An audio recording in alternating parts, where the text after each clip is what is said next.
the only great thing that happened yesterday. We had devastation on the other side of the border when the Packers have a tough schedule remaining, but I don't think people included the Lions as part of the tough Packers schedule. And so when the Packers lose, we like to laugh at them and their sad, delusional callers, courtesy of our friends on 620 WTMJ. This is Packer Vent Line. Go, Pack, go! I've been spoiled for these years, man. I don't even know how to accept this or come to terms with it. But I think, and I've said this over and over again, the problem we have is that we don't have a legitimate owner and heads are not going to roll tomorrow. As long as you, I think this team is about revenue and filling the seats, and we have that stability because we have a season ticket list that's for people waiting that longer than people probably out. Hold on. It's not why they're not going to do anything. If they don't do anything, it's because they've had success. They've won 39 games the last 3 years. Nobody had ever done that before in the history of the NFL. You have a bad year after that, and you don't do something. It isn't because you got a bad owner or need an owner. Wow! Whoa! That was super confrontational from a guy trying just to make a point. Yeah. Go, Pack, go! That was very triggering. By the way, it is not correct to say that the Packers don't have an owner. They actually have 537,460 owners as of including one upstairs. Bernie. Our guy Bernie Lauer. Yeah, yep. Sorry, Bernie. Yep. He's got the certificate on his wall. So it says no one is allowed to hold more than 200,000 shares, which represents approximately 4% of the 5 million shares currently outstanding. So I guess you can be a stockholder and own more than like other stockholders, but you can't have more than 4% control of the Packers, I guess. If you're a 4% owner of the Packers because you've bought all those certificates over the years, don't you get any sort of say beyond like a bagel party where they update you on what the roster is going to be? I think you'd have to get appointed to the board because the board runs the team. So, and that's that guy's point, the caller's point is not a bad one because if you get the wrong president, right? So if the wrong guy is in charge and tries to hold power, you don't have a person above him who can simply come downstairs and say like, it ain't working. So that host got incredibly defensive about a point that is not a terrible point. Yeah. Mark Murphy has been the president in power for 15 years for the Packers. He is. He thinks he knows. He played at Northwestern. I think he played in the National Football League, and he thinks he knows football, and I don't think he knows as much as he thinks he does. He did. He was a Super Bowl champion in Super Bowl, Roman numerals here, 17. He was a first-team All-Pro in 1983, Pro Bowler, and he was the NFL interception leader in 1983. He's one of the 70 greatest Washington Redskins of all time. I think you're disrespecting the acumen of Mark Murphy, president and CEO of the Packers. Well, you know what? Allow him to continue to run this thing right into the ground. Let's hear from more sad and depressed Packers fans. Go, Pack, go! Paul is out of his mind. Rodgers is a back-to-back MVP. His thumb is hurt. He has no one to throw to. So that's number one. He's out of his mind. Yes, Paul is correct that the season is garbage. Okay, I'll give him that for once. And how many years has he been calling in and he's been wrong? Okay, so and number two is the Waller deal. Who wanted a 3-year, $51 million dollar guy that could stay on the field, that's overrated? And they are going after him instead of Hawkinson, who had 9 catches today for the Minnesota Vikings. He stepped right in there and did what we needed. That's right. Uh-oh. Go, Pack, go! Little Packer envy. Little Packer. Oh, you wanna wave the flag now? Okay, we can make that happen. I got it out now. Look at that. Where did TJ Hawkinson go? That's right. Oh, it's glorious. Oh, man. Usually the Packers make fun of the moves the Vikings make because they're taking I can't tell you. Let me go on a rant here real quick. We'll get to more Packer Vent Line. I can't tell you how many Packer fans, when Zadarius Smith signed with the Vikings, and I made some comments about how, not that long ago, this dude was the best pressure edge rusher in the NFL, like 2019. And the Packers lost him and Devontae Adams, and they've got some offensive line issues. I was kind of listing the reasons why the Vikings could take a step forward and why the Packers could take a step backward. And Zadarius Smith going from Packers to Vikings was how many Packer fans, arrogant Packer fans, were like, oh, okay. Okay, guy. We won 13 games last year, and Zadarius Smith was in the cold tub all season, okay? He's cooked. He's a cancer behind the scenes, complaining about his contract situation. Good luck with him. Haven't seen any of those people on the timeline in the last 8 or 9 weeks or so. No. Really? We don't need Zadarius Smith. And you don't? Really? 8.5 sacks, really. I mean, it's not that much. He's just, leading the NFL in pressures. Couldn't have used that against Detroit yesterday or all these other teams you've lost to. Anyways, let's go back to the headlines here. Go, Pack, go! They don't have it. Aaron Rodgers is off. He bounced one off the helmet. He missed wide open Bakhtiari in the end zone. That was well short. The touchdown pass that should have been a touchdown pass that was defended because it was a short toss was all Aaron Rodgers. Mm-hmm. I've been trying to call in for 4 weeks and saying, hey, this guy is the problem. And I'll tell you, Matt LaFleur, he needs to fire some fire in this team. There's no passion behind him. Go, Pack, go! Do you think Rodgers is cooked? Or do you think he's just sick of his situation? I think it's a combination of both. I mean, the problem with Brady is this. The man, and I know he has slowed down now. He's 45 years old, right? He looked pretty happy yesterday. Yeah, and the issue with Tom is that he has created this perception that because you're a great quarterback, you can go on forever. 38 for most folks is not young. And the reality is Rodgers looks to me like he's probably hurt. That's probably right. He is certainly declining, and he's miserable. So, like, if you put that together in a stew, it's not going to lead to being good. And look, when you lose like the Packers have lost, and when things seem to be going like they are, it's very much to a certain degree probably like the Vikings the last 2 years. It's not fun. Nothing's fun. I mean, that team looks like it's miserable. But he's part of the reason why it's not fun. So he would, if he wants to keep playing, I don't know that it can happen in Green Bay at this point, but I don't know how they contractually. They're screwed. Because he's on the hook for so much dead cap. They're dead. It's a he's going to have to retire, I guess. I don't know. It's now hilarious is what it is. 30 years of Hall of Fame quarterbacks and dominance. Right. Only 2 Super Bowls. We have more Super Bowls than you guys do. Okay, well, the Gopher football team has 8 national championships to your none. We're gonna count Super Bowls from the 60s. All right. I love these people that were born in the 80s and 90s being like, we have these Super Bowls from the 60s. Like, guy, your parents were barely even born when those happened. So calm down. And you've got 2 then, right? Like I'll give you credit for the Super Bowl win over the Patriots, and then the one against the Steelers. The other thing too is I was trying to recall this. So in 2005, when the Vikings and Packers were both bad, and both coaches were fired after that season, and Rodgers was with the Packers, but we had no idea what to expect. And of course, he wouldn't start for I think 3 more years after that. Did we at that time feel like or talk about the potential decline because the team was bad? Favre at that point in our mind was aging. I'm trying to remember because, in 2008, when Rodgers got the job, it wasn't exactly embraced in Green Bay, just the opposite. Mm-hmm. And they still weren't that good. So I'm trying to remember when we were like, oh my God, they just did it again, basically. And it's going to be 30 continuous years. Well, 09 is so 08 was like a 6-win season in Rodgers' rookie year. And they were they did pop up in 07 with Favre. They went 13-3. They went to the AFC Championship game. And so it's like, oh my God. So apparently Brett Favre's back. And then they drafted Aaron Rodgers.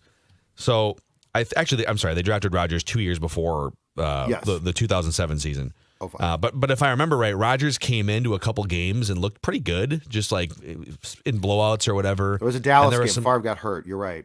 Yep. And there was a thought that, maybe this guy can play. But then 08 came around and the Vikings had a pass rush and Jared Allen was getting after Rodgers and they Rodgers wasn't Rodgers yet, but 2009 is when he became Rodgers. And then I think they won the Super Bowl like a year or two later in his second or third year, or like third or fourth year as a starter. Yep. And then you kind of knew, apparently we're in for it for another 15 years or 10 or 15 years. So unless they pull a rabbit out of their hat here with third-year Jordan Love, because you're gonna see that dude play in some games. You have to play him at some point this year just to see, right?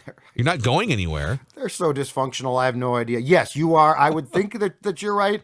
But, unless Aaron is hurt bad enough not to play, he's a prideful, weird dude. I don't know that he would sit down. It's it looks as disjointed and dysfunctional as it can possibly be, I think. Let's do another round of Viking statements here before we part ways. I'll give you this one. Okay, this is for people that watch the games on TV largely. The Vikings deserve to graduate from Chris Meyer's purgatory. And I hate going at fellow broadcasters in the media, but I don't know, of all the talented people that come through pipelines, like, he is just, he's something else. I'll just say that. I think he's always kind of confused about what's happening. He doesn't fully know when to rev it up and get excited. I think there's been a couple moments in his career where he's gotten caught saying the wrong thing or getting excited about something that didn't happen, and it winds up going viral. Mm-hmm. But it's like the bottom of the Fox broadcast crews, and I would think at this point the Vikings have graduated. Let's get some of the top broadcast crews on these Vikings games and more cameras and things like that. They're 7-1 at this point. They graduated from Chris Myers. Can we get like Adam Amin? Can we get someone a little step up? I like Adam Amin. Like, why can't we just get Adam Amin? I like him. We should be getting more A+ type of broadcasters. I'm just saying too. Yep. I'm with you. Don't need to bury him or anything. Just we've had enough Chris Myers games. Don't need to bury him. Just take him off Vikings games. Never let him do a Vikings game again. Just enough. I think that's burying him. I think you buried him. That's okay too. He's done enough Vikings games. Be careful. That's my statement. Because he might block you on Twitter if you're not nice to him. Oh, this is true. What will I do? Not that. A left-handed toast. Left-handed toast. Judd's next statement is presented by our friends over at Underdog. That's right. The best and easiest way to play fantasy sports, Underdog Fantasy. There's some great slips I saw from listeners winning some big parlays over the weekend. Sometimes also I saw this for my Monday night game against the Saints. You get payout boosters. So if you had a Andy Dalton at 266 total yards, you take the over, the under, all your payout boosters go up a little bit more. So you can parlay that into a little action on Underdog Fantasy. Join Underdog Fantasy with promo code SCORE. It's SKOR. It helps us out here at Score North 2, and they'll double your first deposit. Up to $100. Join Underdog Fantasy and the Underdog Fantasy app. Okay, Judd, go ahead. Oh, okay. The National Football League, starting today, has to take a look. My statement is this: has to examine where the back judge is. After the incident with Steve Patrick, and I know it cost the Vikings a touchdown. It could have cost them the game. Fortunately for their sake, it did not. But when an official is that much involved in a play where he ends up picking a safety who is about to, it looked like, pick off a Hail Mary pass into what amounted to triple coverage, okay? And instead, the Washington receiver makes a nice catch, but nonetheless, it was a catch only enabled by the back judge's, Steve Patrick's, misplaced timing in freaking out and colliding with Cam Bynum. I think that is cause for an examination of where officials are, and especially in this case, the back judge.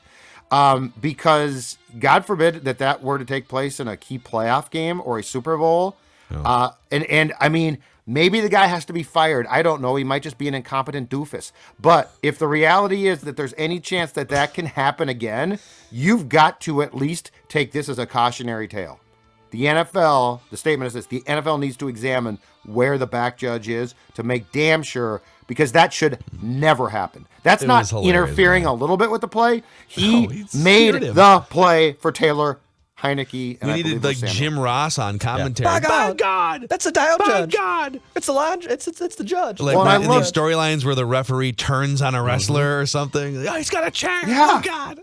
I love the fact he's got a nightstick. He's got brass knuckles. He took out Cam Bynum. Bynum said I was mad, but then he apologized and I just moved on. okay, it's week sorry 9? About that. Just a touchdown, 50-yard touchdown. I literally hit you. I picked you out of a play. You got to fix that, man. That's not a small mistake. That is a major mistake. The apology is so tough too, because you probably do feel terrible if you're that ref, but what do you do? What are you supposed to do? You know what he was doing? Underdog. He had something. Pick he had slips. Taylor Heineke. He had Taylor Heineke in the touchdown total, right? Yeah, he probably had Curtis Samuel over 49.5 receiving yards, and I took the under. And he's like, my man's not doing his thing. Oh, gosh. Working against me. Oh, my God. The official's got a chair. The official's got a chair. He took out Cam Bynum. This is the NFL. Yeah.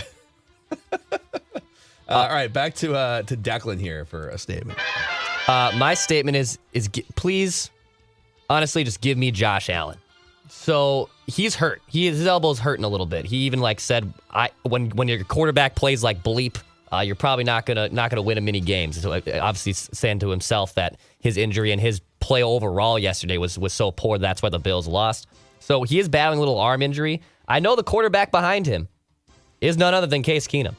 And it would be awfully fun to play Case Keenum and the Buffalo Bills in Buffalo. You know what? I want the validation. Me too. I want to go in there and play the Super Bowl favorites. And as I said on Purple Daily, I want them to kick their ass. So I want Josh Allen. And if that means Josh Allen is only at 85, 90%, give me it. I want to play the best quarterback. I'm not trying to play backups. I don't want to play the classic Minnesota sportsness right there, okay? Give me the MVP. I want to beat him in his house. Give me Josh Allen. I'm with you. I think if Case Keenum did have to start, it would just be, I don't know, just kind of a cheapened version of this game. I'd rather have like a 75% or 60% Josh Allen just to see. But it is kind of unfortunate that there's like a built-in asterisk here if it's his elbow, right? Yeah, but it was his elbow. Oh. To be clear, Declan, you did not say you think. You said your hot take was they will beat the Bills by they will. They will. Okay. I just want to be clear as a hot take. It's it was scalding, so now I think they're going to. The I think is a kind of a qualifier. Yeah, I think can also be powerful. Yeah. But you did it without the I think earlier on Purple Daily, so. Yeah, you came in, you were at 101. You were at 101. Don't dial it back to 98, baby. No. I like that. I'll give you one more on my end here. There are people, and we had a bunch of these on Vent Line that are they still feel just kind of dirty about the win because it's Washington and they are down by 10 in the fourth quarter. And so my statement is people incorrectly underestimated the difficulty of this game. And we went over some of the betting trends on Saturday's episode of Purple Daily, the Purple Picks episode. There was a huge movement of the amount of money on the game for Washington was much higher than the bets placed on Washington, which means, and I listened to a couple just like Chalk Talk podcasts over the weekend to hear what are they saying about the Washington Vikings game. And the sharp side was to bet Washington in this game because of the pass rush, because of playing at home, that the Vikings are actually profile more like a 5 or a 4-win team, and Washington is an actual 4-win team.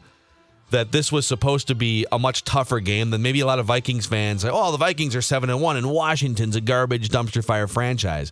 Yeah, but they have one of the top 5 pass rushes in the league. They have won 4 games already. It's a road game. So people incorrectly underestimated the difficulty of this game, which makes the win even more impressive to me. Yes. And look at the scores of games, too. That's the thing is there's a very, very, very fine line between a team like the Vikings and Commanders. It's not like this huge gap, right? Oh my God, the Commanders are terrible. They're not really terrible at all. They lose close games. Now, to the Vikings' credit, they win them. My final statement is this. The statement is, there is so much more. Offensively, this team, and I know that there's been complaints, and it would be nice if they didn't disappear for periods of time. I get all that. But I have faith that there is a lot more to come. I don't know how much of it's going to come in 2022. I think the identity of this team, God bless them for it, might be close games, offense can score, but then it's not as consistent. But it's not as if O'Connell doesn't know what he wants. Mm-hmm. Like, this is about the fact that Hawkinson stepped in and caught 9 passes, approximately 4 days after being acquired, is a huge tell on, like, when he can get the components he wants. I'll say it again. I don't think all the personnel is here yet. I think he is making do very wisely with what he has. I think he's asking things of his quarterback that he knows his quarterback can do, but at times his quarterback doubts himself. So this isn't one of those, oh, they hired the wrong offensive coach. Childress 2006 was open to being criticized because there were real questions there. And he said, I got a kick-ass offense. Turned out that Brett Favre had to be the guy to unlock it because Brett Favre was a master at that. But O'Connell, I don't feel like it's like, oh, God, look at this offense. I think that there's a lot of things that, and again, this goes back to our conversation about Kirk, that aren't perfect. O'Connell accepts that, makes do with what he has. But this in no way is like, well, this is the product. The product is a work in progress, and I think that there's a case to be made that we won't see the real O'Connell product until sometime in 2023. Yeah, I mean, that's kind of how it usually goes with new coaches, is you don't peak the first year, usually. So, Dex, you got one more statement for us? I have more like a weekend statement from my time over the weekend. So, my statement is just guys being dudes. So, I went down to Diamond Joe's Casino, across the border into Iowa over the weekend. I have a friend from high school. He lives in Des Moines. He drove up from Des Moines. Me and 3 other boys from here drove down to meet him and just spent the night, did a little bunch of gambling, doing God knows what. But there was a point in the action where we got there early. Got there like around 11 a.m. And we obviously started drinking fairly early, and we're placing some bets on college football games. But then around like 4 o'clock, we're like, hey, let's go up, set up to the room. Let's like rest for a little bit, hang out before we maybe go back down and start gambling a little bit more. Now, I think I always see the meme out that's like, what is my boyfriend always thinking about? Like when he's away with his guy friends, what are they talking about us? I kid you not. For 45 minutes in the hotel room at a casino, us buzzed up a little bit, we spent 45 minutes trying to name state capitals. What? That we weren't doing any other type of goofy thing that would normally come with hilarious alcoholic and gambling behavior. You're going to gamble? That's a terrible thing. It leads to addiction, dumb things. We spent 45 minutes trying to figure out the capital of New Hampshire. Okay, so what's your level of knowledge of state capitals? So I was really good with them in elementary school, and there was some I did get over friends, but there's some I completely just have no idea where I whiffed. I feel like I used to know all of them, in school, and I might only know. It's a good thing we're running out of time here on the show here today. If you set the over-under at 15 and a half. I think you could get it. We should do this sometime. Yeah. I think I probably we don't have time today, unfortunately, kids. Sacramento. Yeah. That's California. That's one, right? Yeah. No. Yeah. St. Paul. Which is the stupidest thing. You know what they should go through now and rezone them? Because why is Sacramento the capital of California? That's the stupidest thing I've ever heard. Sacramento's Cowtown. Let's move it into a more populous, cool place. Move it to L.A.? Yeah, let's go. Right by the Dodger Staples Stadium. Center. The only advantage that I had in grade school was I was the only kid in my class who knew time zones because of sports. Yeah. Oh, that's a good one. Eastern times, kids get so confused. That's a great point. You could list pretty much any city in America, time zone. like a top 50 city. It's actually genius. Time zone. I like that. Mm-hmm. I like that. And I knew them all. 4th grade, kids would be like, I don't know about this or that. No, those games start at 6 o'clock Central Time, meaning 7 o'clock Eastern Time. Pacific, Mountain, all of them. I got There's a few tricky ones, though. Like Nashville, you would think, oh, Eastern, right? No. Central Time Zone. So is Texas. Texas. Hey, I always forget about Texas. Texas makes no sense to me. Like, it's this huge state. It's right in the middle, though. But you're saying that the whole state I'm saying the whole state. Yeah. All Parts the major of Texas. Cities. Yes. I'm surprised it doesn't differ towards the. I'm with Judd. But anyway, yeah. Capitals, count me out. Don't matter because they don't relate to sports. And if it doesn't relate to sports, I really am not good at it. Well, there are some capitals that relate to sports. That's true. Not many. I mean, Sacramento is an NBA city, kind of. Yeah, no, and that's why I know it. Yeah, exactly. It's Cowtown. Amazing. All right, well, there you go. There's your. Oh, can I give one more? Your statements. Okay. Since we're late, and the majority of folks are probably gone by now. Here's my statement: the Gopher football team, who I know Phil has tuned out and Declan doesn't care now, have a new quarterback. All right. Who cares? Tanner Morgan got hurt again on Saturday. God bless him. He's a great kid. He's going to have a great life, very successful. But Ethan Kayakmanis, I believe I pronounced that right. Ethan Kayakmanis, not Athen. Sounds great. He pronounced it Ethan. He is your quarterback now. PJ, let him start specialist? the rest of the season. I will be there on Saturday at the tailgate. I want to walk in and see the future quarterback of the Gophers play. You do you, Judd. If you had told me, is this the Gopher quarterback or a lefty specialist out of the Padres bullpen, Dude, I don't know which I would have picked. Dude, they were going to lose. They were going to lose that game at halftime. They did. And this kid came in But let me ask you against this. Nebraska and played pretty damn well. Does it matter that they won? No. Pinstripe not really. Bowl, baby. No, it doesn't. Right? No, it doesn't matter. But I want to see PJ realize at times loyalty is a burden. Loyalty is a burden. You've got to pivot. Yeah. He's been very loyal because I think Tanner Morgan is, I've never spent a lot of time around him in person, but by all accounts, for people who have, is just a great guy. Yes, great human. And has some great leadership qualities. Yep. But as a quarterback, outside of that 1 year where he had Rashad Bateman just running down the field and every play. Johnson. And Chris Ottman-Bell is out. Like, that's a big deal. Like, losing receivers when you're not an elite quarterback in college is a big deal. But I can't get over the 3 straight losses in the fashion that those happened. The fact that you don't play Ohio State, you don't play Michigan. I know. It's a race to a 3-loss winner in the division. And by the way, the 2 teams that are like going to be fighting over it are Purdue, and Purdue's schedule's pretty weak. Purdue and Illinois are probably going to emerge as the 2 teams at the top. And you can't mathematically really win a tiebreaker because you lost to both of them. So they'd have to, both of those teams, I think Illinois would have to lose twice and Purdue would have to lose once, and they have a weak schedule. No, it's not happening. And then you'd have to win out. So no. I just want to see. Congratulations on a new quarterback. I'm sure. All I want to see is PJ pivot. I want to see PJ make changes because you know what? If you eat difficult conversations for breakfast, then not benching a quarterback who's basically done means that you lied about that.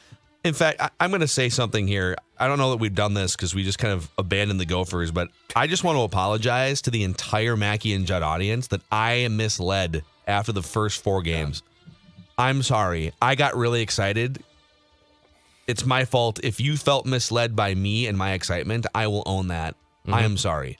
I have not watched a Gopher football game. I've seen some chunks here and there, just like following the scores, but I can't do it, man. I watched the whole thing Saturday. Absolute disaster. I watched the whole thing season on Saturday too. Old Dex Tweets almost rolled the Gopher money line at halftime because they came plus. They were obviously heavy. They were favorites going in. I shouldn't say heavy. They were favorites going into the Nebraska game, but then Illinois screwed me over. I had a great 3-leg parlay. That was the easiest one of the parlay to hit, and then they couldn't beat Michigan State. That's too bad for you. Don't parlay. You know what I did? Do you guys have any other Gopher football thoughts you want to get off your chest? I drank a bunch of Surly's and had a grand old time. Started at our place, Park Tavern. That's where I started. Great. It's a great bar, man. It's a very good bar. Good big TVs. Might head there for lunch today. Go get a sandwich. Maybe get some tater tots. Perhaps I'll join you. Okay. Since Unchained has been backed up till tomorrow. Oh, yeah, dude, you should. You should totally join. Since Royce's decided. You know what he sent me a note? Can we do it tomorrow? I'm waiting for the garage door guy to fix my garage. Okay. Amazing. All right. Well, that's a wrap on this episode of Mackey and Judd. Purple Daily. You can find even more Vikings discussion. And then if you missed Vikings Vent Line from first round Mall of America, the Surly Purple Daily watch party. It was a blast. So all sorts of stuff for you to consume across Score North and Purple Daily YouTube channels and Mackey and Judd and Purple Daily podcast feeds. We will see you guys